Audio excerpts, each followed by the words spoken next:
High above the ground, where the air thins and the world stretches out below like a living map, entire civilizations once thrived in places most of us would consider uninhabitable. Picture this clinging to the sides of cliffs, carved into sheer rock faces. These ancient cities weren't just built to survive. They were designed to harness the very forces of nature, turning the unpredictable power of the wind into a system of order, a silent ruler that dictated every aspect of life. This isn't just a story about architecture or survival. It's about how an invisible force became the law of the land, shaping societies in ways that still leave modern historians in awe. What if I told you that in these cliffside settlements, the wind wasn't just a weather phenomenon, it was a judge, a timekeeper, even a messenger? In places like Mesa Verde or the labyrinthine caves of Cappadocia, the gusts that howled through narrow passageways weren't random. They were carefully channeled, their rhythms studied and obeyed. The people who called these heights home didn't just listen to the wind, they decoded its language, building entire systems of governance around its patterns. Doors were positioned not for convenience but to catch or block specific drafts. Public spaces were shaped to amplify certain sounds, turning the wind into a town crier. Even disputes were settled by the direction of the breeze, with leaders interpreting its whispers as divine verdicts. This is the hidden world of wind-governed cities, a forgotten chapter of human ingenuity where nature and civilization weren't at odds, they were collaborators. Today, we're peeling back the layers of time to uncover how these societies turned something as fleeting as the wind into the backbone of their survival. How did they predict its moods? How did they build structures that could withstand its fury while harnessing its power? And what can these ancient systems teach us about living in harmony with the natural world? The answers lie in the stones, the ruins, and the stories etched into the cliffs themselves. So let's step into the past where the wind wasn't just a force of nature, it was the law. The choice to build on the edge of cliffs wasn't just about survival, it was a deliberate act of defiance against the ordinary. Imagine living in a world where every inch of space had to be fought for, where the very act of carving a home into sheer rock was a declaration of resilience. These weren't just settlements clinging to the sides of mountains, they were statements of human ingenuity, designed to turn the challenges of the environment into advantages. Take the ancestral pueblones of Mesa Verde, for example. Their multi-story dwellings tucked beneath overhanging cliffs weren't just hidden from enemies, they were perfectly positioned to catch the wind's natural currents. Narrow windows and doorways acted like valves, controlling airflow to keep interiors cool in summer and warm in winter, but the wind did more than regulate temperature. It shaped daily life. The direction of the breeze determined when crops were planted, when ceremonies were held, even when disputes were brought before elders. In some cultures, the sound of wind whistling through Chinese letter cave openings was believed to carry the voices of ancestors, turning geography into a sacred language. And then there's the strategic brilliance of these locations. High above the fray, cliff cities controlled trade routes without the need for walls or armies. The wind itself became a natural barrier, howling through canyons to disorient invaders or carrying signals between distant lookouts. In Cappadocia, entire underground networks were ventilated by cleverly designed shafts that harnessed prevailing winds, allowing communities to thrive beneath the earth for months at a time. But perhaps the most striking lesson from these cities is how their inhabitants didn't just adapt to nature, they partnered with it. Unlike modern societies that often bend the environment to their will, these ancient builders listened. They understood that the wind wasn't an obstacle to overcome but a force to collaborate with. Their laws weren't written on parchment but etched into the landscape, where the alignment of a doorway or the slope of a terrace could mean the difference between prosperity and ruin. What emerges from these ruins isn't just a story of survival but a blueprint for harmony. In a world increasingly disconnected from natural rhythms, these cliff cities remind us that the greatest innovations don't conquer nature, they converse with it. Wind didn't just whistle through these ancient cities, it sculpted them. Every alley, every courtyard, every home was shaped by the invisible hand of airflow, a collaboration between human ingenuity and the forces of nature. Walk through the ruins of a cliff city, and you're not just seeing architecture, you're reading a blueprint written by the wind itself. The narrow, twisting pathways weren't accidents of cramped space. They were carefully designed wind channels, funneling cool air into dwellings during scorching summers and redirecting gusts to sweep away smoke from hearths. These weren't just streets, they were the city's lungs. Take the cliff dwellings of Bandelier in New Mexico, where entire neighborhoods were arranged in stair-step formations along canyon walls. The positioning wasn't just for stability. It created a natural ventilation system with cooler air from shaded crevices flowing downward to replace rising warm air, a constant exchange that kept homes livable in extreme temperatures. Even the smallest details, like the size and angle of windows, were calibrated to specific wind patterns. A slightly wider opening on the north side of a room could catch a prevailing breeze, while a narrower slit on the opposite wall would create suction, pulling stale air out. This wasn't guesswork, it was physics mastered centuries before the term existed. Then there were the ceremonial spaces. In places like Gurim in Cappadocia, open plazas were carved into the rock at precise angles to capture seasonal winds. During festivals, these breezes carried the scent of burning herbs or the sound of chanting across the entire city, turning weather into theater. The wind wasn't just a utility, it was a performer, a sacred participant in rituals. Some scholars believe the alignment of certain platforms even amplified specific frequencies of wind harmonics, creating natural sound baths for meditation or prayer. But perhaps the most striking evidence of this wind worship lies in the failures. Archaeologists have found abandoned settlements where later builders ignored these principles, constructing walls that blocked airflow or doors facing the wrong direction. The result, homes that were stifling in summer, choked with smoke in winter, a proof that survival here wasn't just about strength, but about listening. The cities that thrived did so because they treated the wind not as a challenge to defeat, but as a teacher to follow. What's astonishing is how these designs mirror modern sustainable architecture. Today's green buildings use baffles and Bernoulli principles to regulate temperature, but these ancient engineers achieved the same effect with stone and intuition. They didn't fight the wind, they danced with it, turning its capriciousness into a reliable partner. In a world where we often conquer nature at great cost, these cliff cities whisper an alternative. Sometimes the smartest design isn't control, it's cooperation. Imagine waking up to the sound of wind rushing through a narrow canyon, not just as weather, but as a command. In these cliffside societies, the wind didn't whisper, it spoke with authority. A sudden shift in the breeze before dawn might signal it was time to gather crops, while a specific whistling tone through the rocks could call the community to prayer. This wasn't superstition, it was a finely tuned system of survival where the environment itself set the schedule. The elders of these cities were more than leaders, they were translators of the wind's language. Trained from childhood to recognize dozens of distinct gusts and echoes, they could pinpoint the exact moment when winds from the east carried moisture, signaling the start of planting season.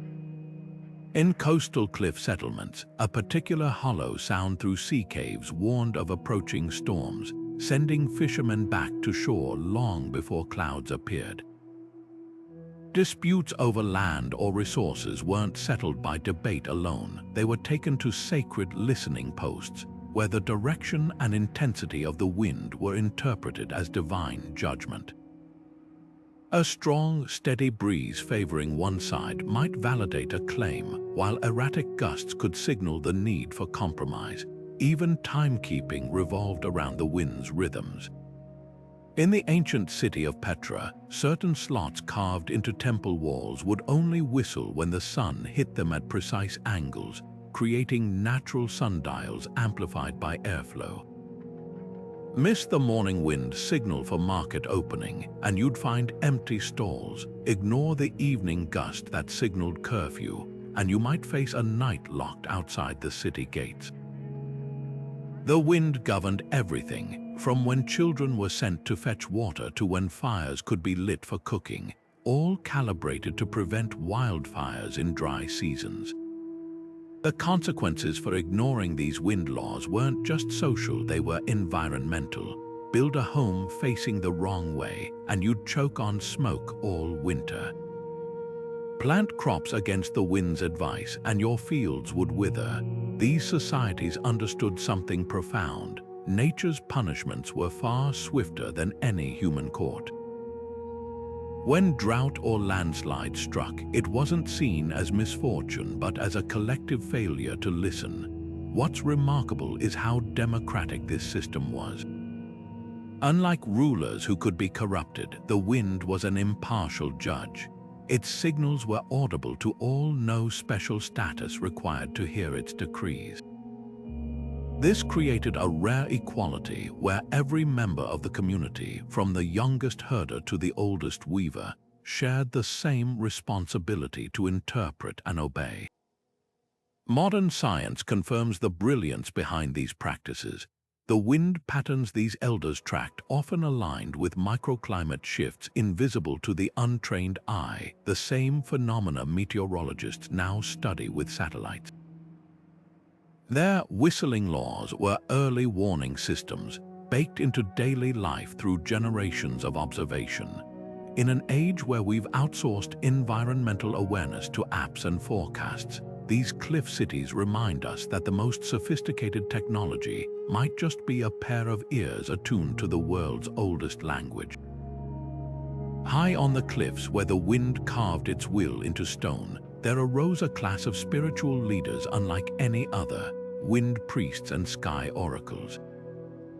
These weren't just holy men chanting in temples, they were scientists of the unseen, interpreters of the air's secrets, holding power so immense that a single prediction could reroute an entire civilization. Picture a figure standing at the edge of a precipice, arms outstretched as gusts whip through their robes, deciphering messages in the way the wind hummed through a particular rock formation, or how clouds scudded across the canyon at dawn.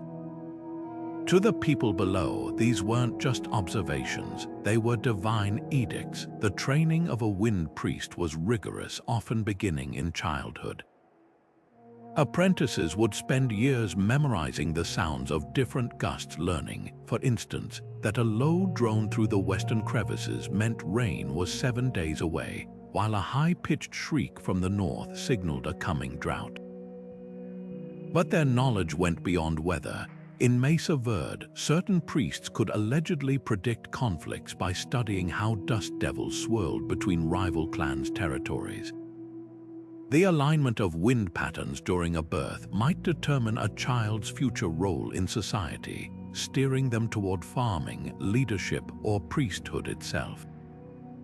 Some oracles took their connection to the wind even further, using the landscape itself as a megaphone for the divine. At Choco Canyon, archaeologists have uncovered circular chambers with precisely angled vents that turned whispers into roaring echoes when the wind blew from the east. Imagine standing in a plaza as your priest's voice suddenly boomed from the cliffs above, distorted into something otherworldly by the architecture. No wonder their words carried the weight of law. When a sky oracle declared that a field lay fallow for another season, or that a marriage should be postponed until the winds shifted, no one dared question it. Their prophecies shaped every facet of life. In times of scarcity, wind priests dictated which families received priority for food stores based on whose homes faced the right direction according to seasonal breezes. Before battles, warriors awaited the wind's verdict. An attack launched against unfavorable gusts was considered doomed. Even justice was meted out by the air's whims. Some cliff settlements had wind courts, where accused individuals stood in specific rock alcoves. If a strong breeze pressed against their chests as they proclaimed innocence, it was seen as a sign of truth. Silence from the wind, that could mean exile, yet their power wasn't unchecked. Wind priests lived under constant scrutiny, for a failed prediction could topple their authority overnight. The ruins of Machu Picchu's lesser-known sister city, Lactapota, reveal an oracle's chamber where the ceiling collapsed, likely after a disastrous forecast eroded trust. This delicate balance kept the system honest. The wind might be mysterious, but its effects were measurable.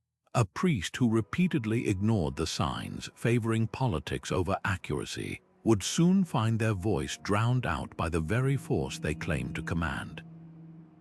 What's fascinating is how these traditions echo today. Modern meteorologists still track pressure systems and jet streams, just as ancient priests studied rock harmonics and cloud movements.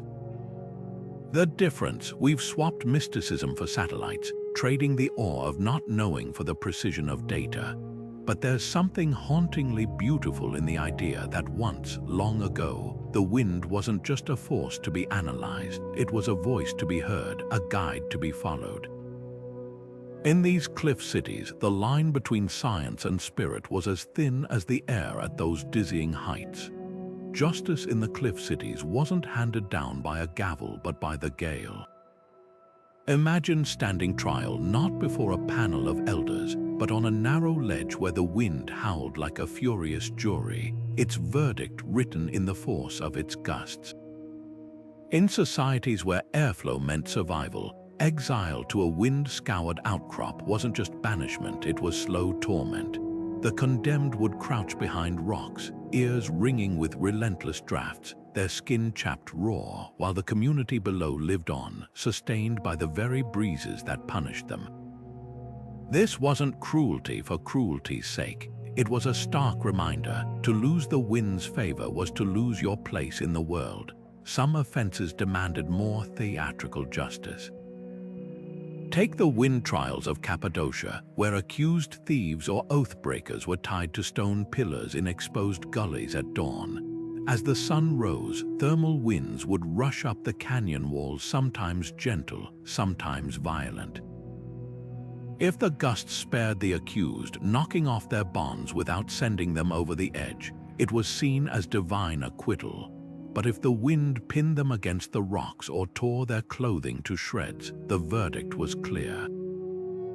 These trials weren't just about guilt or innocence.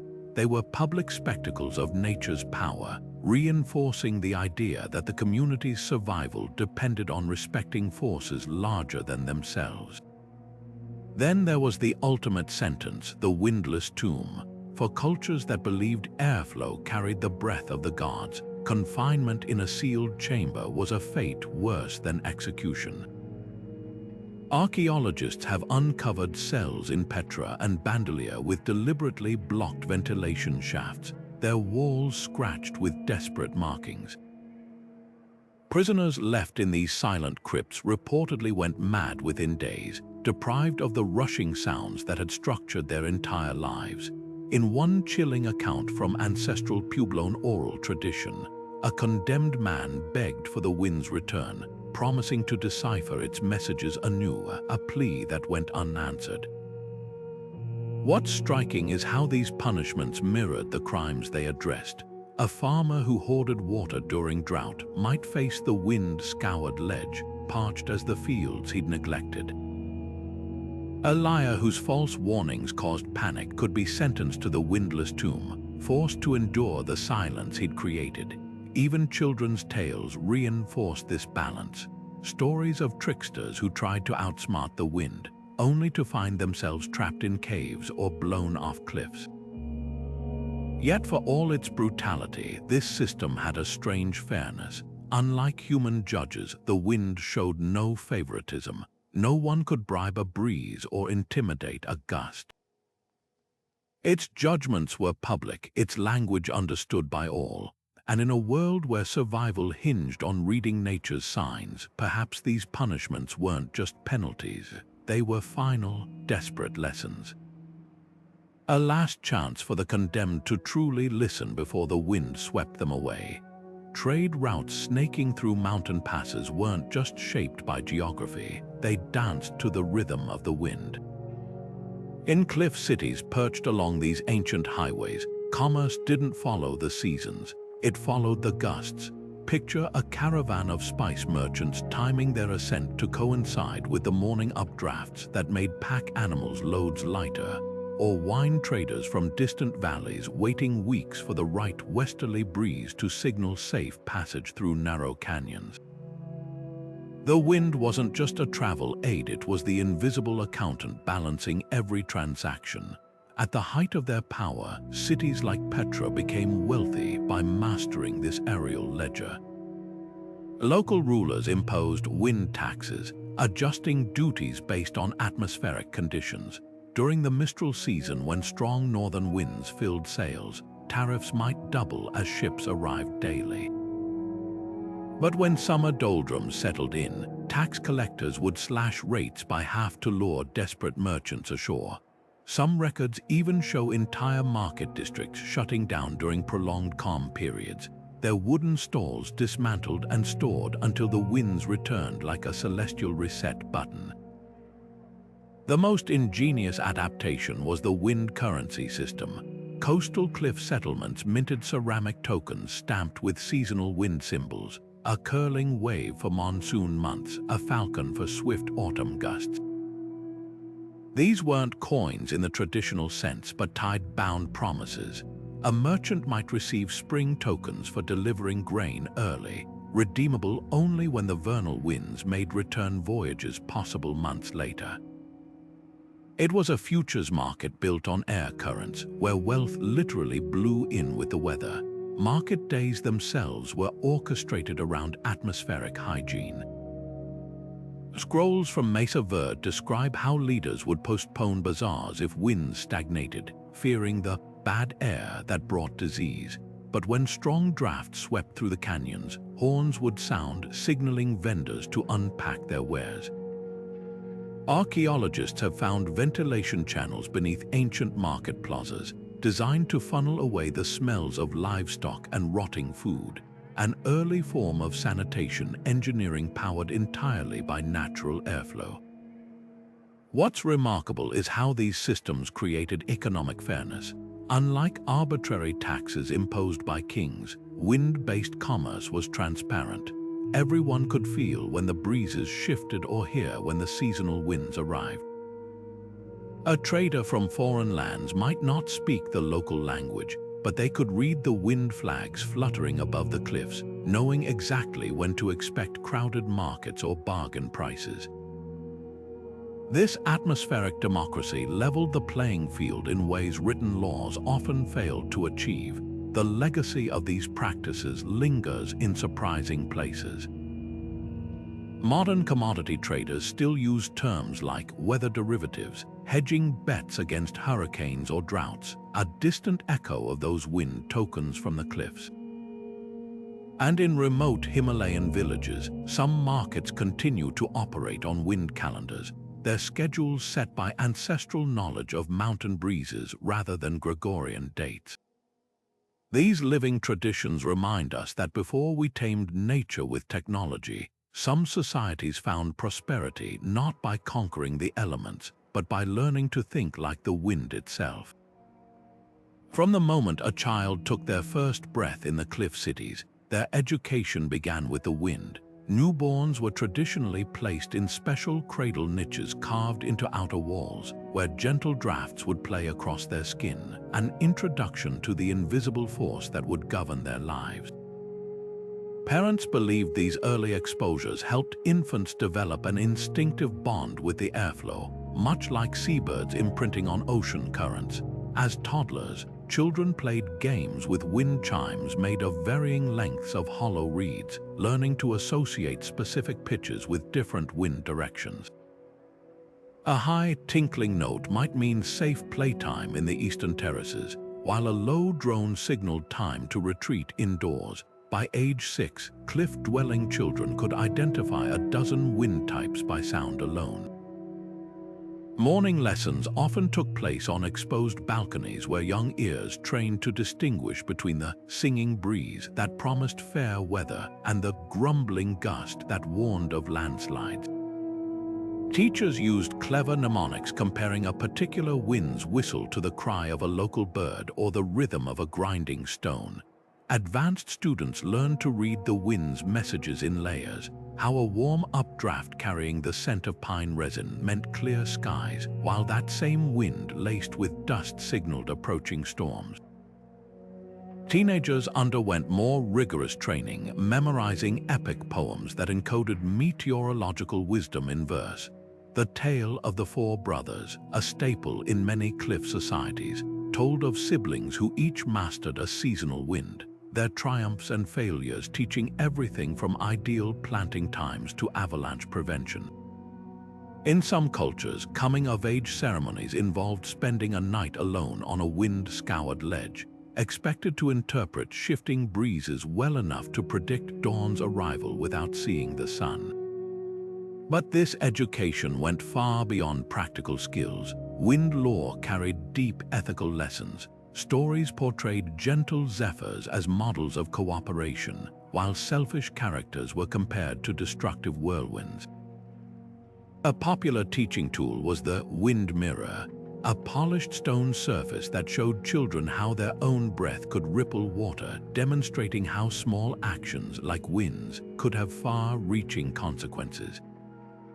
Disputes between young playmates were sometimes settled by having them stand back-to-back in a breezy pass. Whoever first correctly named the wind's direction was deemed morally right, reinforcing the idea that nature favored truth. The most striking examples come from surviving school courtyards, where archaeologists have found wind walls, curved stone barriers with strategically placed holes. When students sat in specific formations, these structures would channel air currents to make distinct tones, allowing entire classes to play the wind like an instrument. Some inscriptions suggest these weren't just scientific demonstrations, but harmony exercises teaching that just as multiple winds could blend into beautiful chords, a community worked best when its members moved in balanced relation. What emerges from these traditions is a radical philosophy of education, one where understanding the environment wasn't a separate subject, but the foundation of all knowledge. Mathematics was learned by calculating how wind erosion shaped canyon walls over centuries. History was taught through stories of great storms that redirected civilizations. Even music and art drew from the rhythms and patterns of airflow. In these cliffside classrooms, the boundary between book learning and lived experience didn't exist. Every lesson, whether about morality or meteorology, came back to the same profound truth. To thrive here required listening to the world's oldest teacher, the ceaseless, whispering wind. High on the cliffs where parchment would crumble and ink fade, history wasn't written, it was sung into existence by the wind itself.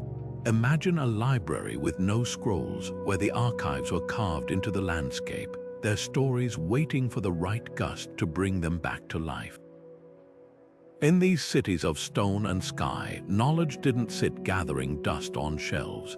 It danced through the air, encoded in the haunting melodies of wind chimes tuned to precise pitches, each note a syllable in an epic passed down through generations.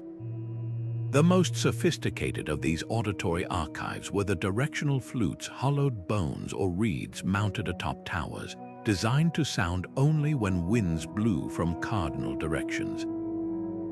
A northerly breeze might play a melody recounting a great migration, while an eastern gust could trigger a tune about monsoons that saved the harvest. Elders taught children to recognize these songs like pages in a book, with certain sequences signaling when to replay them for the next generation.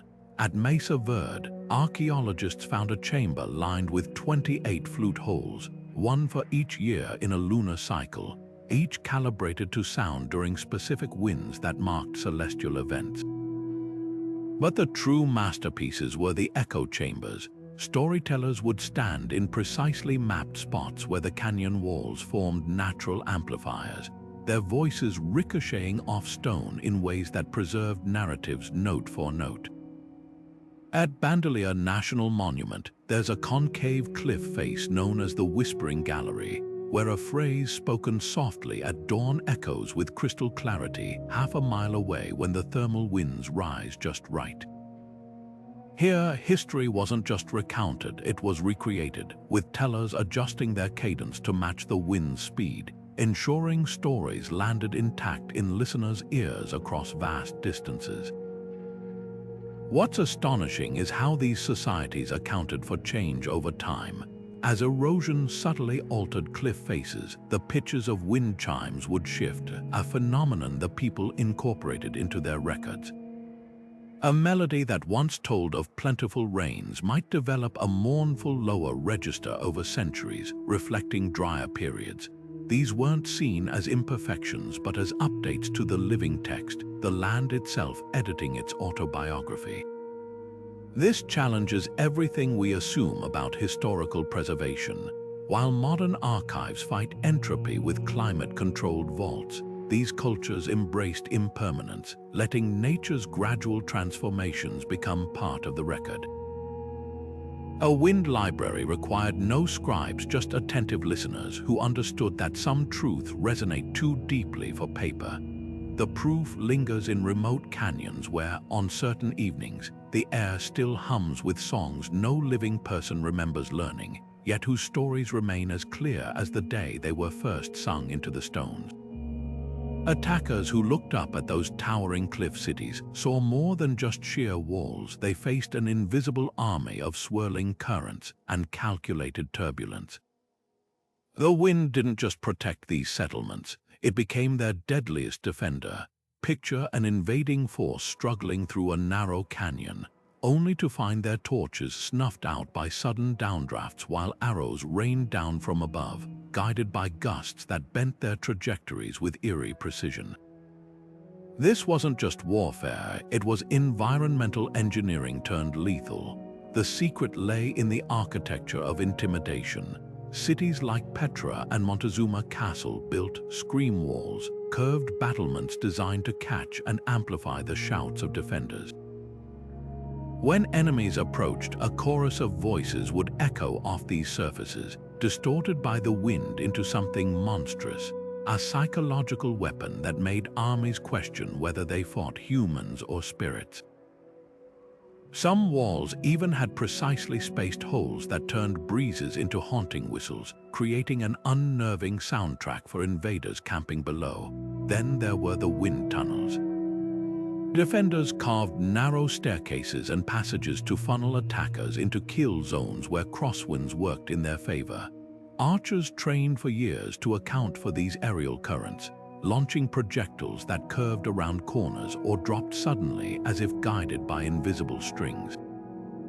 Historical accounts from Roman legions describe entire battalions retreating after watching their arrows veer off course mid-flight, only to be met by perfectly aimed volleys from above. But perhaps the most brutal tactic was the smoke siege. During prolonged attacks, residents would light fires in hidden chambers, redirecting the smoke through a network of vents that turned the city's foundations into a smothering weapon. Invaders scaling the cliffs would suddenly find themselves choking on acrid plumes, their grip faltering as the air grew thick with burning herbs, some toxic, others laced with hallucinogens. In one infamous siege at Bandolier, attackers reported seeing phantom warriors in the smoke, their formations crumbling as the wind carried whispers in a language none could understand. What made these cities nearly unconquerable wasn't just their height, it was their partnership with the atmosphere. While flatland fortresses relied on moats and walls, cliff dwellers turned physics into their shield. The same winds that brought life-giving breezes could become gale-force bodyguards, scattering siege ladders like twigs or hurling rocks loosened from strategic points above. Even water became a weapon. Some settlements stored cisterns at precarious angles, ready to release flash floods down channels when enemy camps formed below. The lesson written into these stones is stark. True power comes not from resisting nature, but from harnessing its raw potential. Where other cultures built barricades, these people cultivated an alliance with the air itself. Their greatest strategists weren't just warriors, they were meteorologists who understood that on the cliffs, the wind didn't take sides. It simply favored those who knew how to listen. The great wind-governed cities didn't collapse in a single storm. They faded like a breeze at dusk, their intricate systems unraveling thread by thread. As sprawling empires rose, their rulers craved control that nature refused to guarantee. Why trust the whims of the wind when you could etch laws into stone tablets? Kings and conquerors brought codified legal systems, scrolls of regulations that could be amended with a scribe's pen, rather than waiting for the right seasonal gust. The very unpredictability that made wind law so adaptable became its undoing in an age of centralized power. A monsoon that arrived late might excuse a farmer's failed harvest in the old system, but tax collectors demanded punctual payments regardless of the sky's moods. Deforestation dealt another silent blow. As lowland forests fell to axes, the wind patterns that had flowed like clockwork through the cliffs grew erratic. Priests who once predicted planting seasons within 3 days found their forecasts failing. The breezes that once carried distinct scents of distant pines now brought only dust from cleared fields. At Mesa Verde, archaeologists have found ceremonial wind tunnels blocked by sediment, their once precise tones reduced to muffled groans. Without these natural instruments, the wind's language grew garbled, its prophecies unreliable. Some carvings tell of desperate attempts to recalibrate, with whole neighborhoods repositioning their doors to catch new air currents, only to be met with silence. Climate shifts accelerated the decline. Core samples from ancient systems revealed decades when winds that had sustained life for centuries simply changed. The Harmattan winds that once brought Saharan minerals to fertilize cliffside gardens shifted south. The katabatic drafts that cooled summer nights grew weaker. Sky oracles interpreting these alterations as divine displeasure ordered sacrifices and migrations, further straining already fragile societies. A haunting account from Cappadocia describes a wind priest standing motionless for 9 days, waiting for a breeze that never came. His eventual suicide marked the end of his lineage's 1,000-year tradition. Then came the conquerors, armed not just with swords but with contempt. Roman chronicles dismiss cliff dwellers' wind rituals as the chatter of birds, while Spanish invaders mocked Puebloan wind courts as judging the invisible. These weren't just military defeats but ideological assaults, imposing foreign legal systems that treated nature as something to dominate rather than consult. Yet resistance persisted in subtle forms. Tax records from colonial Peru note indigenous communities paying fines rather than abandoning wind-based planting calendars, while in the Himalayas, remote monasteries kept recording wind prophecies in coded manuscripts disguised as religious text. The true legacy of these systems lingers where you might least expect it. Modern air traffic controllers unconsciously echo ancient wind priests when they speak of reading turbulence patterns. Sustainable architects now study cliff city ventilation as blueprints for passive cooling. And in a few isolated valleys from the Andes to the Caucasus, farmers still pause at certain sounds in the trees, consulting a wisdom their grandparents swore came straight from the wind's lips. The laws written in air may have faded, but their principles whisper through time, reminding us that some truths are too fluid for parchment, too alive for ink. They survive not in courts or codes, but in the quiet moments when we still find ourselves turning our faces to the breeze, listening for something we can't quite name. High in the Andes, where thin air carries whispers from the past, Quechua farmers still mark their planting calendars by the way morning winds ripple through iku grass. They'll kneel at dawn, palms upturned to catch the direction of the breeze, just as their ancestors did when Machu Picchu's terraces brimmed with crops. A steady northerly gust in August means it's time to sow quinoa. An erratic eastern wind warns of early frosts. These aren't folk rituals, they're precision agriculture honed over millennia, with modern studies showing their wind-based predictions often match satellite weather data within 3 days. Across the Pacific, the Maori of Aotearoa enforce rahui traditional fishing bans when winds blow from the southwest for more than a week, a signal that underwater currents have shifted and shellfish beds need recovery time. Elders monitor the way these winds sculpt waves against sacred rocks, their patterns encoded in chants passed down since the first waka canoes landed. What fascinates scientists is how these oral traditions anticipated modern marine biology. The restricted periods align perfectly with spawning cycles of key species, proving ancient observers understood ecological balance long before the term existed. Even skyscrapers now whisper secrets borrowed from cliff cities. Architects in Dubai's scorching heat have designed buildings with wind scoops, inspired by Petra's ventilation shafts, funneling cool drafts through towers without AC. Barcelona's superblocks mimic the airflow principles of Mesa Verde's alleyways, reducing urban heat by channeling sea breezes through precisely angled streets.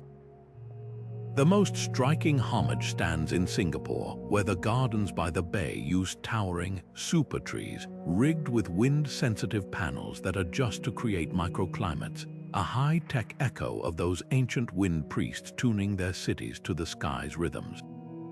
What unites these modern adaptations is their quiet rebellion against humanity's insistence on controlling nature. In an era of concrete and algorithms, these pockets of wind wisdom remind us that some problems were solved centuries ago, not with brute force but with observation and humility. As rising global temperatures make conventional cooling systems unsustainable, engineers now scour archaeological reports for clues. A team at MIT recently replicated the ancestral Puebloans' terraced wind traps, finding they lowered temperatures by 11 degrees using zero energy. The lesson hums through every turbine farm and passive-cooled hospital. When we dismiss ancient knowledge as primitive, we're not just erasing history, we're burning libraries of environmental genius. Perhaps the most radical innovation for our climate crisis isn't some futuristic technology, but the willingness to listen again to the oldest voices on Earth. The ones that still murmur through canyon walls and coconut groves, carrying solutions as light as air itself. Scratched into canyon walls and hidden in shadowed alcoves, the petroglyphs of ancient cliff cities are far more than primitive art, they're a sophisticated language of the wind. Take that spiral carved deep into a Mesa Verde rock face.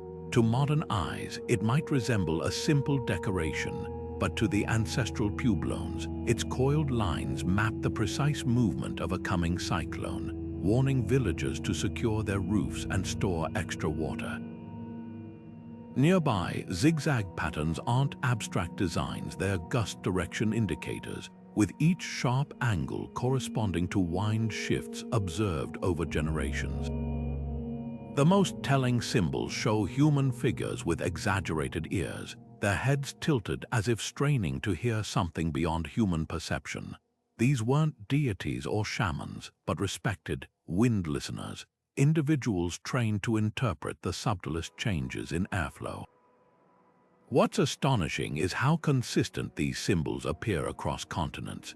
A puebloan spiral warning of seasonal storms bears uncanny resemblance to petroglyphs in Oman's cliff dwellings, despite the cultures having no known contact.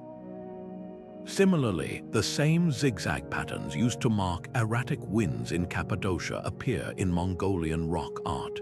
Researchers now believe these weren't coincidences but part of a shared visual language, a meteorological code that allowed distant societies to communicate vital weather knowledge without writing. When a traveler encountered unfamiliar symbols on a cliff wall, they could still grasp their meaning based on universal wind logic. Modern meteorologists have tested this ancient system with surprising results. By studying petroglyph clusters in New Mexico's Choco Canyon, scientists discovered that certain symbol combinations predicted summer monsoons with 80% accuracy, nearly matching contemporary satellite forecasts. The key lay in layered meanings. A spiral near a mountain symbol indicated cyclones forming over peaks, while the same spiral beside a wavy line signaled water-bearing winds. Some petroglyphs even appear to encode wind shear patterns, with overlapping lines showing how high-altitude gusts would interact with ground-level breezes. Perhaps the most profound discovery came from acoustic archaeology. Many wind-related petroglyphs are carved in spots where the rock naturally amplifies specific frequencies of wind harmonics. When researchers played recordings of desert winds at these locations, the sound waves vibrated differently depending on which symbols were present, suggesting the carvings weren't just visual markers but interactive weather stations. A trained listener could literally hear approaching storms in the way wind hummed against the etched stone. This challenges everything we assume about ancient science. While modern weather prediction relies on satellites and supercomputers, these societies developed an elegant system combining art, physics, and acoustics, all powered by the very element they sought to understand. The symbols weren't static, they evolved with the climate. During prolonged droughts in the 1200s, new markings appeared showing crossed lines beneath traditional wind signs, likely indicating failed predictions or shifts in atmospheric patterns. Today, as wildfires and hurricanes grow more unpredictable, some indigenous communities are reviving this knowledge. Hopi elders in Arizona still consult ancient petroglyphs alongside radar data, finding that the old symbols often catch subtle atmospheric shifts that technology misses. In Norway, Sami herders blend thousand-year-old wind markings with GPS forecasts when tracking reindeer migrations. There's growing recognition that these carvings represent more than historical curiosity. They're a living library of environmental wisdom, one we're only beginning to decipher. The next time you see a spiral carved into stone, listen closely. The wind that once whispered warnings to entire civilizations may still have something to tell us. In the shadow of towering cliff dwellings where wind priests commanded respect, another force quietly shaped daily life, the wisdom of women. While male oracles interpreted gusts for the community, generations of grandmothers maintained intricate birthing calendars tied to atmospheric patterns. These elder women could predict with uncanny accuracy the 2-week window each year when winds were calm enough for safe deliveries. Their knowledge passed down through songs that mapped lunar cycles to breeze intensities. A single misstep could be catastrophic. High winds increased infant mortality rates by spreading smoke through dwellings, so mothers to be placed absolute trust in these wind midwives. Their charts weren't crude estimations but precise instruments, correlating cloud movements with pressure changes that signaled optimal berthing conditions. Female artisans contributed equally vital innovations.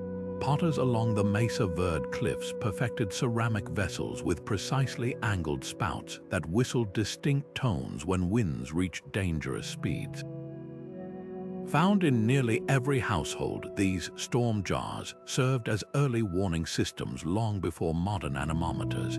Each clan developed unique designs, some mimicking bird calls for gentle alerts, others emitting piercing shrieks for emergency evacuations. Archaeologists recently tested reconstructed versions, finding they activate at wind speeds matching known collapse thresholds for local architecture. The pots didn't just warn, they encoded generations of structural engineering knowledge in their curves. Textile work held even deeper significance. Certain weaving patterns were believed to capture wind's essence, with tight spiral stitches representing protective drafts and open diamond motifs inviting ventilation. Some clans swore garments woven during specific seasons changed color when air pressure shifted, a phenomenon modern science suggests may relate to plant dyes reacting to humidity. Elder weavers guarded secret techniques like wind knotting, where the tension of each thread was calibrated to breezes present during spinning. These textiles weren't just clothing, they were wearable weather archives, their fibers holding memories of ancestral winds. The most striking evidence of women's influence emerges from overlooked spaces. While wind priests held court in grand plazas, women gathered in circular grinding rooms where the acoustics amplified subtle air currents. Here, they debated wind laws with equal authority, their decisions often overriding male pronouncements when it came to food storage or child-rearing schedules. At Bandelier, one such chamber features a carved wind rose on its floor, a compass-like diagram showing how different gusts affected corn grinding efficiency.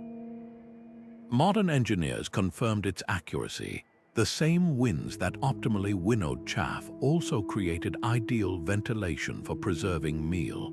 This gender-balanced approach to environmental governance challenges modern assumptions about ancient societies. Where contemporary systems often relegate ecological knowledge to specialist classes, cliff cultures distributed expertise across genders and generations. A child learned wind laws from mothers during weaving, from fathers during hunting, and from elders during storytelling, each perspective enriching their understanding. The result was resilience. When drought silenced male priests' predictions, women's textile records or potters' almanacs preserved crucial knowledge. Perhaps these societies understood something we're only now rediscovering, that survival in fragile ecosystems requires every kind of wisdom. The wind listens to no single voice. It answers to those who approach it with humility, patience, and diverse ways of knowing. In their quiet partnership with the air, these women didn't just serve their communities. They wove the very fabric of survival, thread by thread, gust by gust. In the desert cliff cities, wind and water weren't just resources. They were dance partners in a carefully choreographed system of survival. Picture this, towering stone walls studded with hundreds of small protruding stones, their rough surfaces designed to catch the slightest moisture from passing fog. As morning breezes rolled in off distant seas, these ingenious condensation traps could harvest dozens of gallons from seemingly dry air, their bounty collected in communal cisterns where every family received equal shares. This wasn't magic, it was physics perfected over centuries, with wind speed and stone porosity calculations so precise that modern engineers have struggled to replicate their efficiency. The real marvel lay in how these societies paired aerial and aquatic resources. Windmills carved from local sandstone harnessed relentless canyon gusts to power elaborate irrigation networks, their wooden veins turning not just water wheels but entire legal systems. Access to windmill operation slots was allocated based on crop cycles, with families tending downwind fields receiving priority during morning breezes, while those uphill took night shifts when thermal winds reversed. Disputes over water rights were settled by observing which way the mill's sails turned during conflicts. A gust favoring one direction often decided cases with unquestioned fairness. Ritual and science intertwined seamlessly in drought seasons. When reservoirs ran low, entire communities performed elaborate wind dances on specially constructed platforms that doubled as meteorological instruments. Dancers' footfalls on hollow chambers created air currents that rose through precisely angled flutes, their tones indicating atmospheric pressure changes. Elders would listen for specific harmonic sequences that historically preceded rains, adjusting ceremonies accordingly. Some petroglyphs depict these events with startling accuracy, showing human figures positioned where wind tunnels focus sound, a living weather station encoded in art. The brilliance of this dual governance shines in its sustainability. Unlike modern systems that often pit users against dwindling resources, cliff cities treated wind and water as interconnected currencies. A family's water allowance might increase during periods of strong winds that powered additional grinding mills, while calm spells triggered automatic rationing. Fog-catching walls were maintained through a rotational labor system where work credits could be exchanged for extra irrigation time, an early example of ecological economics. What modern hydrologists find most astonishing is how these systems anticipated contemporary water banking concepts. During wet years, excess runoff was channeled into porous cliffside reservoirs that slowly seeped moisture back into the ecosystem during droughts. Wind patterns determined release rates, with stronger breezes activating evaporation barriers made of woven grasses. The result was a self-regulating water table that maintained equilibrium across generations. Perhaps the most poignant lesson lies in the ruins of failed settlements, where later inhabitants tried to decouple wind from water management, digging wells without regard to airflow patterns or building straight walls that disrupted fog collection. The evidence of collapse is stark. Salt-encrusted fields and collapsed windmill towers stand as silent warnings against fragmenting natural systems. Meanwhile, cities that honored the wind-water partnership thrived for centuries, their stone channels still gleaming with seasonal runoff even today. The message carried by these ancient stones is clear. True resilience comes not from dominating nature's elements, but from understanding their hidden connections. In an era of climate change where water scarcity and shifting wind patterns challenge modern infrastructure, these cliff cities offer more than historical fascination. They provide a blueprint for balance, written in the language of breeze and droplet, waiting to be read anew. On the highest ledges of cliff cities where the sky seemed close enough to touch, ancient astronomers built observatories that doubled as weather stations. These weren't simple shrines to celestial bodies, they were precision instruments carved into the living rock. Take the Sun Dagger site at Fajada Butte in Choco Canyon, where 3 massive stone slabs channel sunlight into dagger-thin beams during solstices. But the true genius lies in how these same slabs funnel seasonal winds, creating distinct whistles that signaled impending weather shifts. A high-pitched tone in spring meant early monsoons, a warble in autumn warned of harsh winters. The people didn't just watch the skies, they listened to them. The most ingenious forecasting tools were the wind kites, not toys, but sophisticated meteorological devices made from stretched animal membranes and lightweight frames. Flown at varying altitudes on braided fiber lines, these contraptions behaved like ancient weather balloons. A kite tugging northeast at mid-morning might indicate fair weather, while sudden dips and spins predicted storms within 12 hours. Some cliff settlements even developed color-coded systems, with dyed ribbons attached to the lines that changed hue in specific winds, creating a visual language readable from the ground. In the Andes, archaeologists have found kite fragments with knot patterns matching modern wind shear diagrams, proof these weren't guessing games but calibrated instruments. Then there were the wind calendars, stone circles where shadows and airflow collaborated to track time and weather. At Machu Picchu's Intihuatana stone, the angle of noonday shadows marked solar events, but the real magic happened when seasonal winds interacted with the monolith's grooves. During the June solstice, wind currents would hum through precisely spaced channels, producing tones that signaled the start of planting season.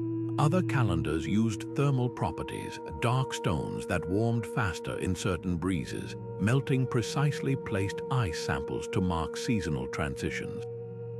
The most advanced systems, like those at Mesa Verde's Sun Temple, could predict rainfall patterns 6 months in advance by tracking how shadows lengthened across wind-eroded markers.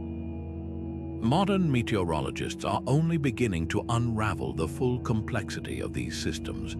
When researchers compared ancestral Puebloan wind calendars with 2 decades of satellite data, they found 78% accuracy in seasonal forecasts, outperforming some computer models.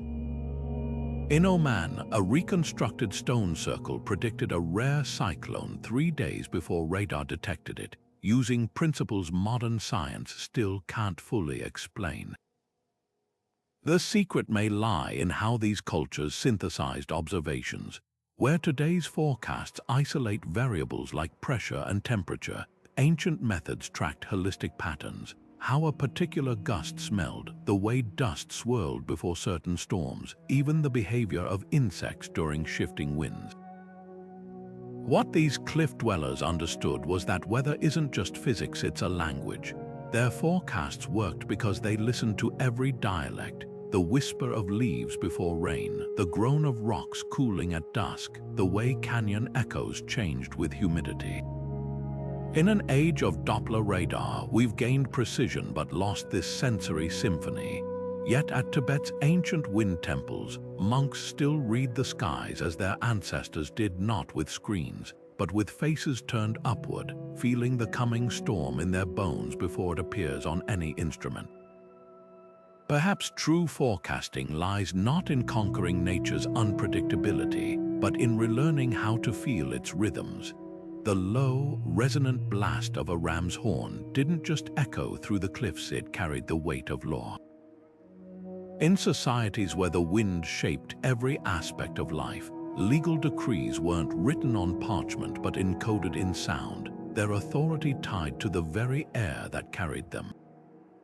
When leaders needed to announce new ordinances, they didn't post notices in the square. They climbed to specific wind-sculpted ledges and played bone trumpets tuned to precise pitches. A deep, steady tone might signal a change in water rights, while a sharp staccato burst could declare a hunting ban, the notes bending naturally with the wind to reach every corner of the settlement. Treaties between rival clans were ratified not with signatures but with dueling flutes. Opposing leaders would stand on facing cliffs, playing interlocking melodies that only harmonized when the wind blew from due west, a sonic handshake impossible to forge without perfect atmospheric alignment. Archaeologists have found caves where these diplomatic concerts took place, their walls etched with markings showing where musicians should stand to achieve the required acoustics. Some inscriptions even specify the exact time of day when seasonal winds would create the necessary tonal blend, turning air currents into legal witnesses. The most fascinating instruments were the wind-activated drums, suspended from stone frames in narrow canyons. Their hides tightened or slackened with changes in humidity, altering their pitch to reflect contract terms. A trade agreement might stipulate that repayment came due when the Great Canyon drum's tone dropped by 3 notes, a system that automatically adjusted for seasonal economic shifts. During droughts, when the drum's pitch rose uncomfortably high, entire debt systems could be voided by consensus, acknowledging that nature itself had rendered the terms untenable. This sonic legal system had built-in safeguards against corruption. Since the instruments required specific wind conditions to produce legally binding sounds, no single ruler could unilaterally change laws. A chief attempting to declare war might blow his horn futilely for days if the winds refused to cooperate, his authority literally left hanging in the air. Disputes were settled by consulting echo maps, stone tablets showing how different verdicts should reverberate off particular cliffs.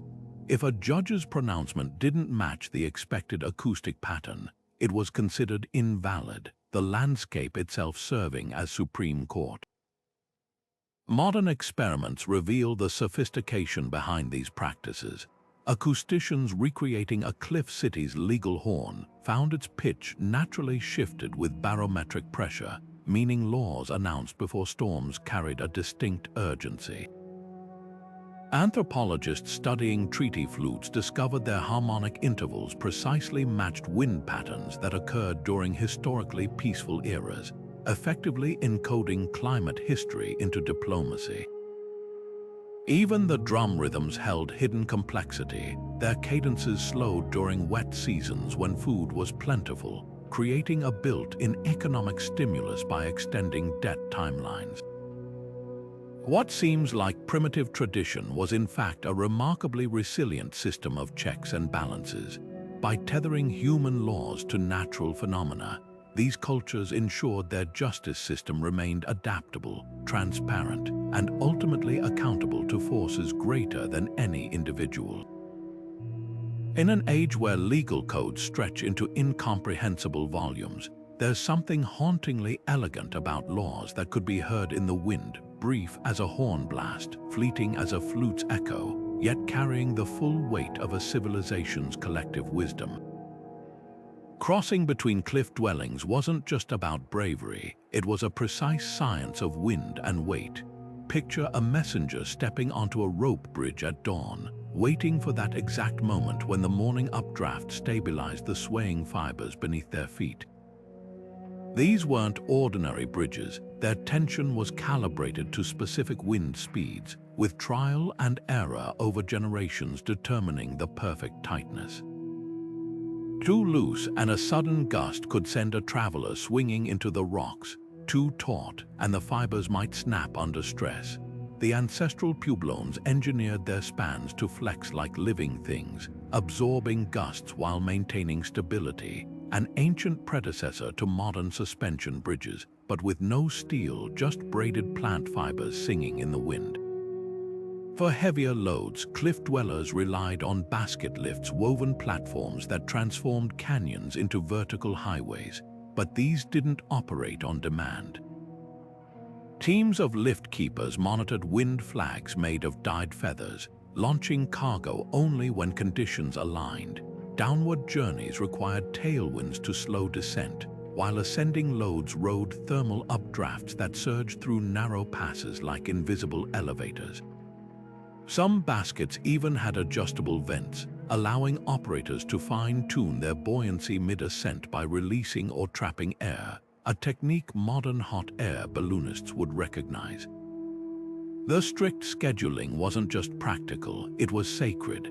Oral traditions tell of a village that ignored wind protocols, sending a grain basket skyward during erratic gusts.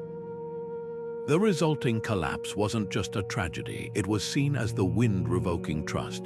The most daring travelers didn't bother with bridges at all. In the Andes and Cappadocia, messengers harnessed giant kites made of stretched hide and lightweight wood, launching from platforms to sail across chasms.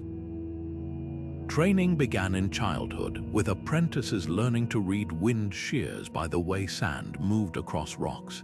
Master flyers could execute controlled dives by shifting their weight, using opposing gusts to break their descent.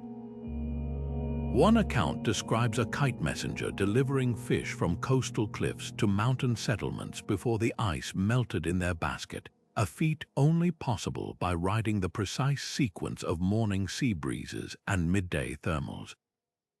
What united these systems was their shared legal framework.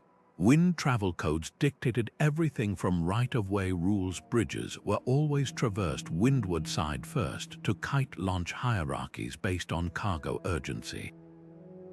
Violations carried harsh penalties, not just for endangering lives but for disrespecting the wind's authority. Archaeologists have found stone markers along ancient sky paths inscribed with symbols like 3 gusts means yield, proving these weren't informal guidelines but codified laws. The legacy of these innovations still whispers through modern engineering. Suspension bridge designers now study how cliff dwellers used flexibility to dissipate energy, while extreme sports enthusiasts replicate ancient kite techniques with parachutes. Yet perhaps the most profound lesson lies in the mindset. These societies didn't see the wind as an obstacle to overcome, but as a collaborator in their daily lives, a philosophy written into every swaying rope and soaring kite, reminding us that the smartest path forward isn't always the straightest, but the one that dances with the breeze. Breath wasn't just a force of nature to the cliff dwellers, it was the voice of the divine itself. Across continents, from the sandstone canyons of the American Southwest to the sea-battered cliffs of Greece, wind deities held court not as distant figures of myth, but as daily participants in governance. The Navajo revered Nilchi, the holy wind, as the breath of life that carried both physical sustenance and moral law. Unlike storm gods of other cultures who wielded wind as a weapon, Nilchi's gusts were seen as legal decrees, with priests trained to interpret the pitch of its howl through canyon crevices as rulings on land disputes or harvest schedules. A sudden shift in the wind's direction during a tribal council could overturn human judgments instantly, as if the god itself had cast the deciding vote. In the Mediterranean, the anemoi were more than just seasonal winds. They were lawmakers etched into the very architecture of cliffside cities. The Tower of the Winds in Athens functioned as both temple and courthouse, its octagonal walls carved with channels that transformed breezes into audible verdicts. When the north wind Boreas blew through the structure, its deep hum validated military conscriptions, while Zephyrus's westerly whisper through the same stones signaled the start of trade negotiations. What modern scholars once dismissed as theatrical ritual now reveals astonishing precision. The angles of these wind channels align with seasonal jet streams, meaning the gods spoke only when atmospheric conditions matched legal precedents set generations earlier. The fusion of meteorology and theology reached its zenith in the cliff temples of Petra, where priests performed the Breath of Dashara ceremony. Standing in a precisely carved niche at dawn, a high priest would chant into a ceremonial tube, his voice merging with the morning wind roaring up the sick canyon. The resulting harmonic, a dissonant, unearthly wail, was transcribed by scribes as divine amendments to city laws. Archaeoacoustic studies show these niches amplify specific frequencies that occur only when desert winds hit 15 miles per hour, proving the ceremonies weren't random theatrics, but timed to exact environmental conditions. This wasn't blind superstition, it was a sophisticated feedback loop between nature and culture. When drought parched the Andes, the wind god Khan's temples in Machu Picchu's cliffs became legislative hubs. Priests would wait for the rare easterly winds that preceded rain, interpreting their arrival as permission to enact emergency water rationing. The system had built-in checks. If the winds didn't come, no decree could be issued, preventing rash decisions during crises.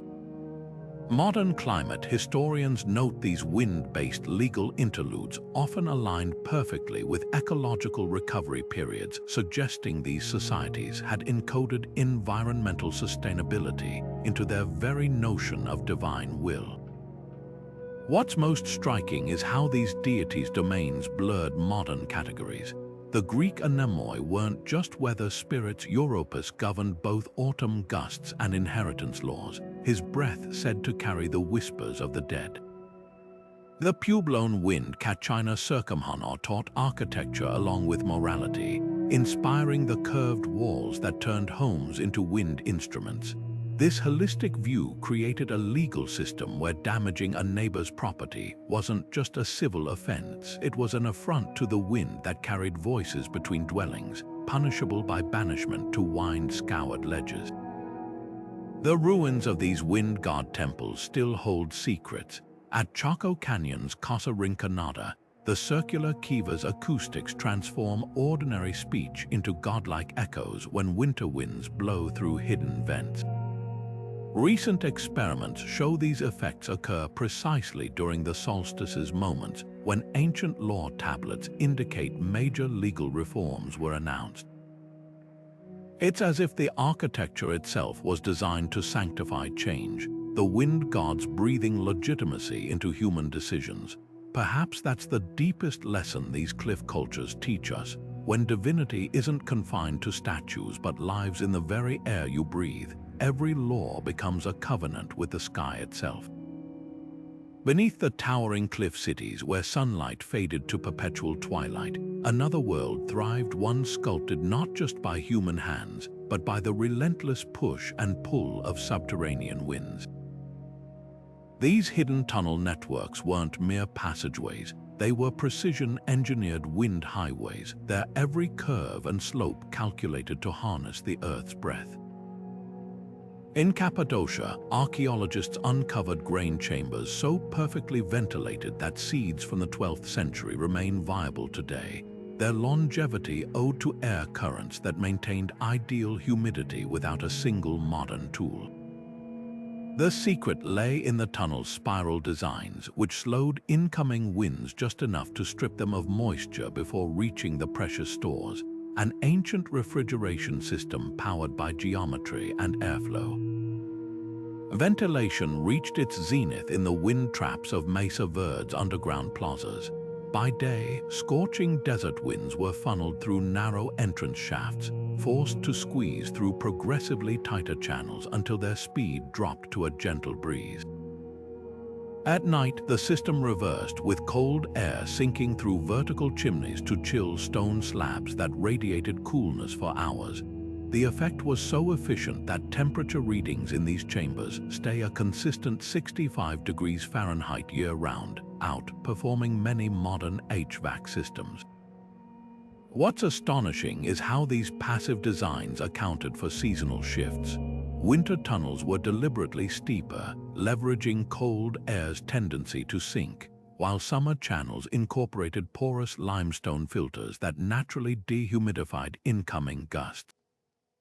The most politically sophisticated tunnels existed beneath Petra, where council chambers were carved into acoustical sweet spots. Strategic openings placed behind speakers' heads would catch prevailing winds, amplifying their voices toward select seating areas while leaving other sections in eerie silence. This wasn't just architectural cleverness, it was auditory cryptography.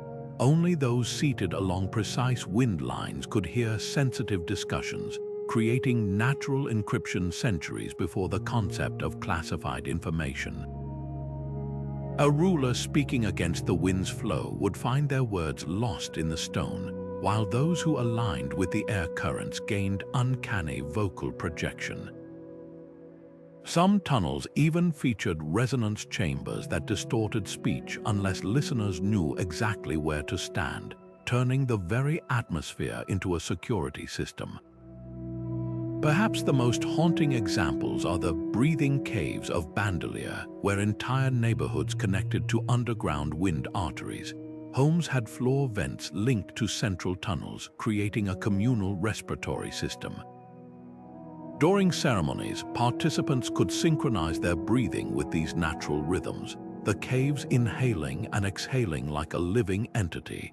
Modern engineers discovered these networks maintain near constant air exchange rates exactly matching the minimum ventilation standards for modern shelters.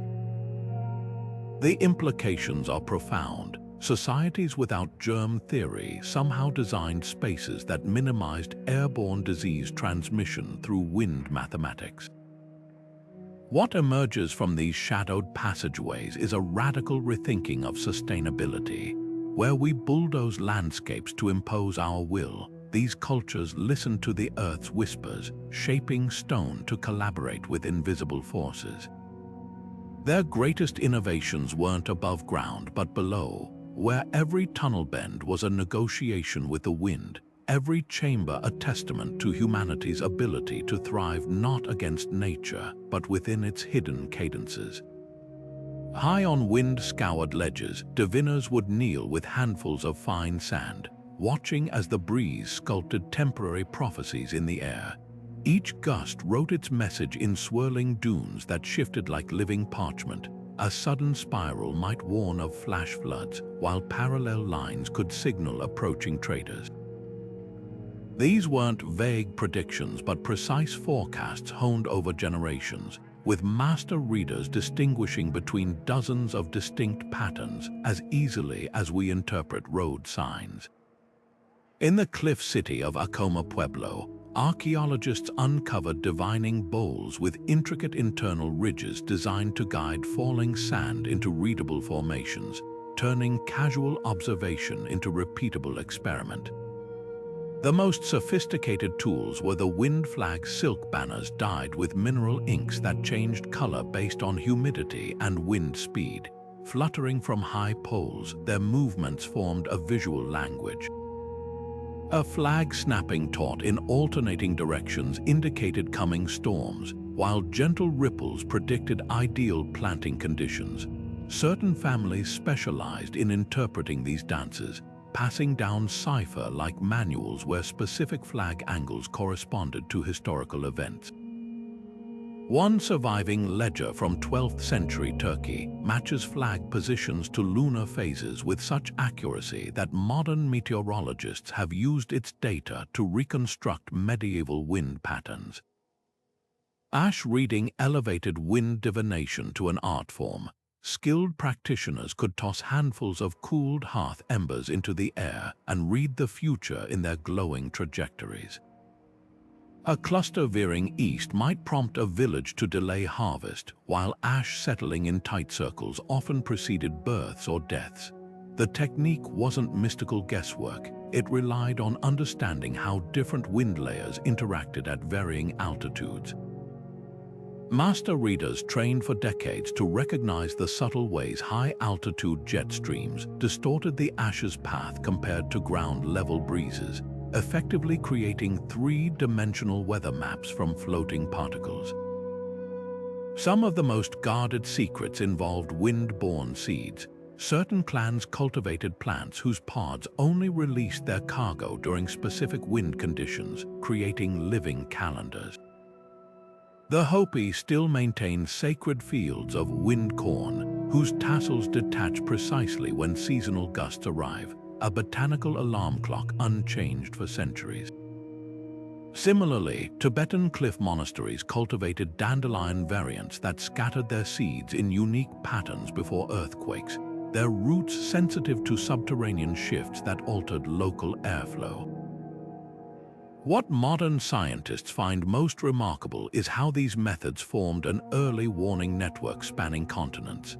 Similar ash reading techniques appear in both Peruvian and Turkish cliff settlements despite no known contact, suggesting independent discovery of the same atmospheric truths. When European colonizers dismissed these practices as primitive superstition, they overlooked the meticulous record-keeping behind them centuries of observed correlations between wind patterns and events, refined through trial and error. Today, as climatologists struggle to model increasingly erratic weather, some are turning back to these ancient methods. Researchers at Arizona State University recently validated several wind flag prophecies using fluid dynamic simulations, finding the old interpretations matched modern pressure system models with eerie precision. The true lesson of wind divination isn't about predicting the future, it's about cultivating deep attention. These cliff dwellers didn't just notice the wind, they conversed with it, recognizing that every gust carried information for those patient enough to learn its language. In our age of satellite forecasts and radar, we've gained accuracy but lost intimacy with the air's whispers. Yet in remote pockets of the Andes and Himalayas, elders still practice these arts, their faces turned upward as they catch the scent of coming rain on a breeze, reminding us that the oldest science often begins with simple observation. In the cliff cities where every breath of wind carried measurable value, taxation wasn't just about coins and crops, it was about airflow. Imagine a world where your property taxes fluctuated with the seasons, not because of shifting market values, but based on which way the prevailing winds swept through your doorway. Homes perched on the windward side of Mesa Verde's canyons paid premium levies, their privileged access to cooling summer breezes and winter windbreaks quantified into precise grain baskets or woven textiles. Meanwhile, dwellings tucked in stagnant alcoves received reductions, acknowledging their reliance on communal wind tunnels carved into the rock. This wasn't arbitrary governance, it was environmental economics at its most sophisticated, where comfort and survival were literally appraised by the gust. Merchants faced even more intricate calculations. Spice traders storing goods in porous cliffside warehouses paid variable rates depending on how effectively the local winds preserved their cargo. Archaeologists have uncovered ceramic tokens in Cappadocia, marked with symbols representing different wind speeds, evidence of a sliding scale where a merchant might pay one rate during the dry Meltemi season when winds kept goods fresh, and another during humid lulls that required additional preservation efforts. Some market squares even had wind assessment platforms where officials would observe how quickly fabric banners faded or grains dried before determining tariffs. The system was so precise that certain trade routes scheduled deliveries around predictable wind patterns to minimize tax burdens, turning atmospheric science into a financial strategy. Inheritance disputes reveal the system's profound fairness. Rather than dividing cliffside estates equally by square footage, elders used smoke tests to map airflow distribution. A son might receive the smaller western room that caught cooling evening breezes, while a daughter inherited the larger but stuffier eastern chamber, with the imbalance offset by additional livestock or pottery.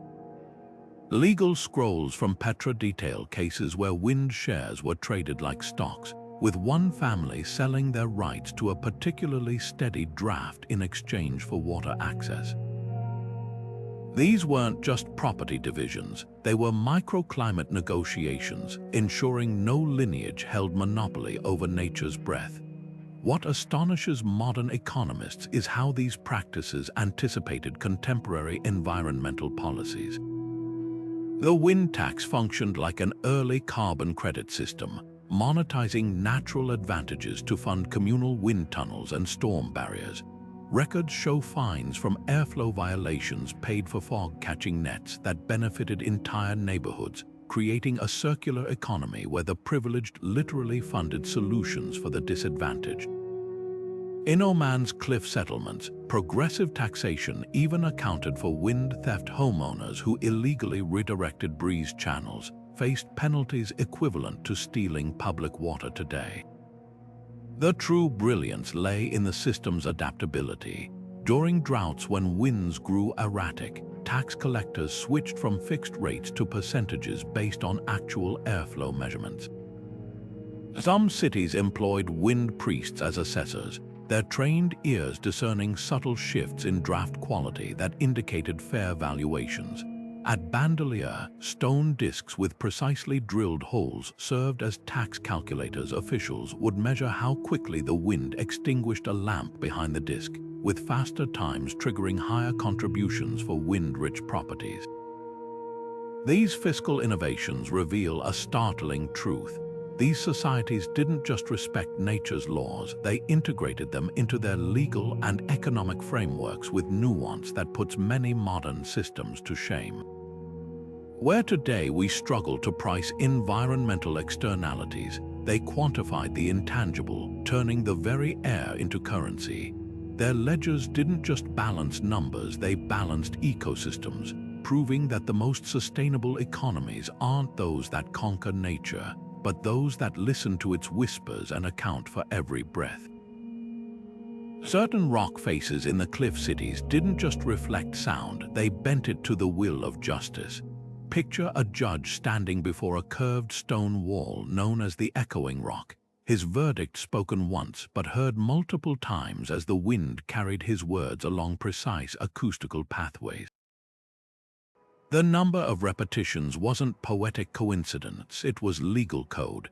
3 clear echoes meant a defendant was guilty, while 5 fading returns signaled acquittal. This wasn't theater, it was physics weaponized for fairness, where the landscape itself served as jury and stenographer. The true mastery lay in directional messaging. Councils whispering into specific wind tunnels could send confidential announcements half a mile away, but only to certain listeners. In Petra's Sick Canyon, rulers communicated with military outposts by speaking into flute-like carvings that amplified select frequencies. Words intended for scouts atop the northern cliffs would emerge crystal clear, while those same sounds dissolved into noise just steps off the intended path. Archaeoacoustic studies reveal these channels filtered speech through harmonic resonances, making messages unintelligible to anyone not standing at the exact predetermined receiving stone. Transparency was engineered into the architecture. Public squares featured concave, listening walls that caught and redistributed the wind's whispers equally to all corners. A farmer protesting unfair grain taxes could voice grievances from one end of Mesa Verde's Sun Plaza, knowing the curving stone behind him would ensure every elder heard his words at identical volume. The system had self-correcting mechanisms. Attempts to distort messages were thwarted by how the wind scattered dissonant sounds against irregular rock surfaces, while truthful speech followed the smoothest acoustic paths. Dispute resolution took this further with echo chambers designed as natural lie detectors. The Cliff Palace's court of repeating shadows forced speakers to stand where their voices would bounce between 3 angled walls. Deceptive statements, often spoken hesitantly or with irregular pacing, created chaotic reverberations, while steady, honest accounts produced clean repetitions. Elders weren't interpreting content, they were analyzing sound patterns, letting physics separate truth from falsehood. Modern experiments show these chambers amplify vocal stress frequencies by up to 40%, giving tangible form to the saying, "The walls have ears."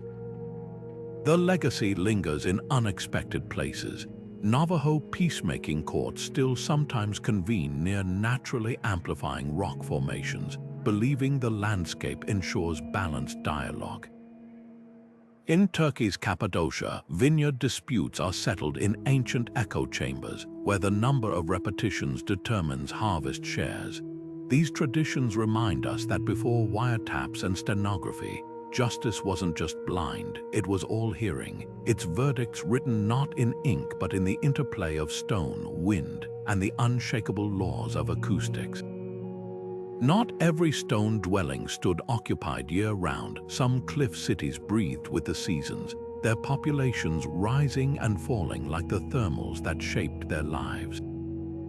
High in the Andes, the Huayhuachaca people still follow ancestral wind calendars that dictate when to abandon their sky-high homes for sheltered winter valleys. These weren't chaotic retreats but meticulously orchestrated migrations, timed to the day by generations of observing how the wind's voice changed pitch across mountain passes. When autumn gusts began humming a specific 3-note sequence through the canyon flutes, entire communities would pack loom-wrapped bundles and descend along wind-carved staircases, their footsteps synchronized with nature's rhythm. The laws governing these movements reveal astonishing foresight. At Mesa Verde's Sun Temple, petroglyphs mark wind turnings, dates when certain alcoves became uninhabitable due to seasonal draft reversals. Families occupying coveted south-facing ledges in summer were required to vacate by the equinox, when icy northerlies would funnel through their doorways. Archaeologists have found stone markers along migration routes inscribed with symbols like 2 feathers, indicating the maximum number of households permitted in winter caves, preventing overcrowding that could stagnate air and spread illness. Violators faced more than fines. They risked wind exile, banished to drafty intermediate terraces until proving they could respect atmospheric boundaries. What seemed like simple shelter rotation was in fact a complex ecological pact. Summer highland dwellers harvested thin air crops like quinoa and medicinal herbs, while winter valley residents tended frost-resistant tubers. By splitting the year between elevations, communities gave each microclimate time to regenerate. The system even accounted for wind-driven soil replenishment. Abandoned summer ledges caught dust storms that fertilized terraces, while winter valleys benefited from snowmelt channeled by carefully positioned windbreaks. Oral histories tell of drought years when migrations began earlier, the wind priests interpreting subtle changes in canyon echoes as nature's plea for extended fallow periods. Modern climate scientists have mapped these patterns with satellite imagery, discovering that abandoned seasonal sites show significantly less erosion than year-round settlements. The same winds that made summer heights livable also carried away waste and pests during the vacant months, while winter valleys benefited from human occupation's insulating effects against frost. This wasn't just survival, it was symbiosis perfected over centuries, where human movement became as much a part of the ecosystem as migrating birds or shifting sand dunes. The true brilliance emerges in the exceptions. Along certain Pacific cliffs, some societies defied the pattern, staying aloft through violent winter storms. Their secret, wind-sculpted snow mirrors, curved walls that redirected gales to form protective ice domes over dwellings. These micro-adjustments prove these cultures didn't blindly follow tradition. They continuously innovated within wind law's framework. When modern architects replicated these domes in the Rockies, they withstood blizzards that toppled conventional structures, suggesting ancient knowledge still has much to teach us about resilience. These seasonal cities challenge everything we assume about permanence and progress. Their inhabitants achieved what eludes many modern communities, living abundantly within nature's cycles without exhausting their world. The wind wasn't just their guide, it was their partner in an endless dance of adaptation, its rhythms written into law, its warnings heeded as solemnly as any judge's decree. In their coming and going, these people mastered a truth we're only now rediscovering. Sometimes the wisest way to belong to a place is to know when to step away. Rebellion flickered in the shadow of the cliffs, not against kings or armies, but against the wind itself. In the ruins of Mesa Verde's sealed tunnels, archaeologists found chisel marks telling a story of defiance. Someone had deliberately blocked the carefully carved air channels, stuffing them with clay and woven mats in an attempt to mute the wind's authority. These weren't vandals, they were revolutionaries of their age, rejecting a system that tied every aspect of life to the whims of the air.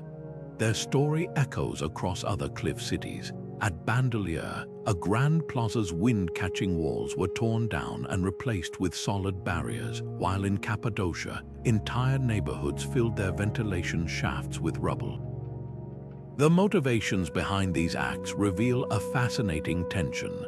Some rebels were likely pragmatists, merchants tired of wind taxes delaying shipments, or farmers refusing to uproot crops because of a priest's gust interpretation. Others may have been ideological challengers, arguing that human law should stand separate from nature's chaos. A few recovered artifacts hint at deeper grievances. A broken flute from Petra's wind court bears carvings accusing priests of manipulating acoustic laws for political gain, while a scorched tapestry in Choco Canyon depicts a figure cutting the strings of a ceremonial kite, symbolizing liberation from aerial tyranny. But nature's justice was swift and brutal. Cities that silenced their wind tunnels soon faced suffocating consequences. At one sealed settlement in Oman, skeletal remains cluster near collapsed doorways, residents apparently clawing at exits as stagnant air bred toxic molds. Elsewhere, windbreak walls erected in Defiance became death traps. Without proper airflow, winter moisture rotted supporting beams, while summer heat warped stone until entire facades sheared away.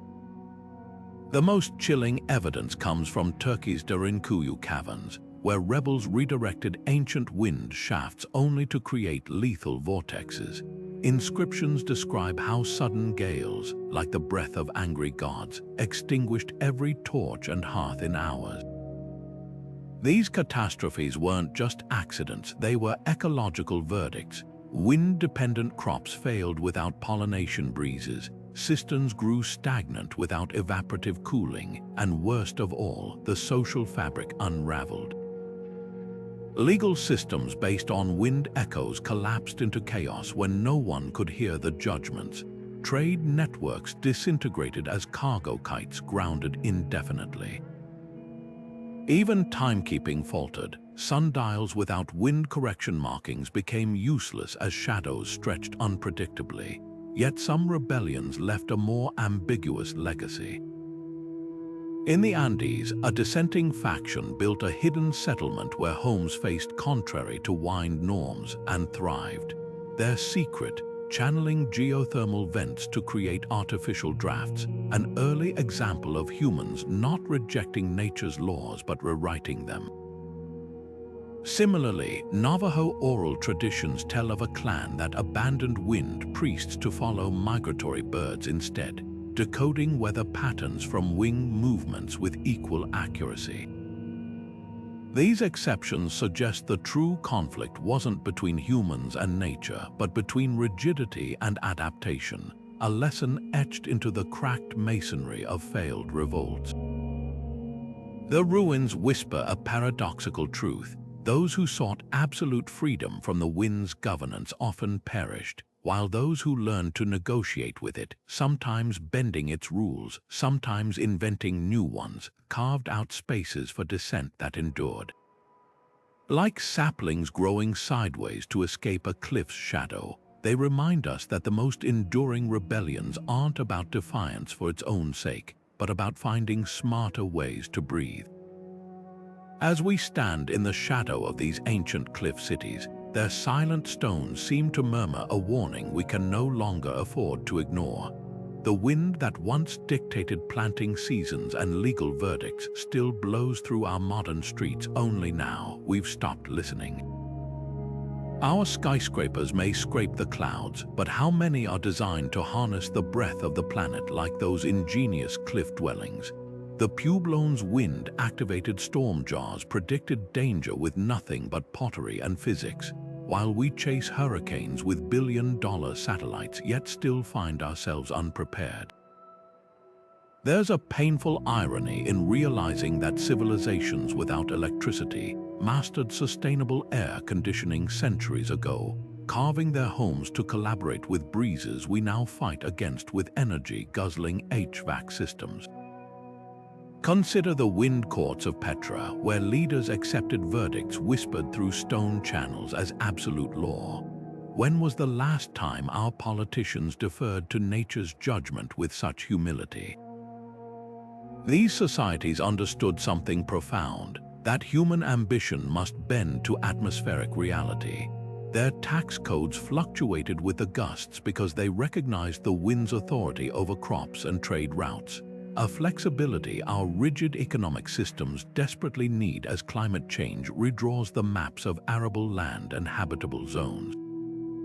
The cliff dwellers' greatest innovation wasn't their architecture, but their governance philosophy, a system where the environment held veto power.